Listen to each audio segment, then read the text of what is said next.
నేను ఒకటే రాష్ట్రంలో ఉండి అందరికి విజ్ఞప్తి చేస్తున్నా. ఎన్టీ రామారావు గారు అన్నదానం ప్రవేశపెట్టారు తిరుమల పైన.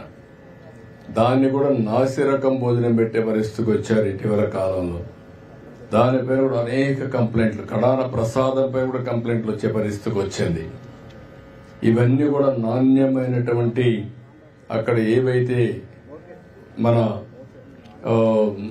దానికి కావాల్సినటువంటి ముడి సరుకులన్నీ కూడా నాసిరకం వాడడం, అది కాకుండా పవిత్రమైన దేవాలయాల్లో కూడా అపవిత్రమైన ముడి సరుకులు వాడడం, ఇలాంటివన్నీ చేసి కంపు చేశారు. ఇప్పుడిప్పుడే అక్కడ కూడా స్ట్రీమ్ లైన్ చేశాం. ఒక దూరదృష్టి మీరు ఆలోచిస్తే ఎన్టీ రామారావు గారు ఆ రోజు ప్రారంభించిన అన్నదానం ఈ రోజు కార్పసే మొత్తాన్ని జరిపే పరిస్థితి వస్తుంది.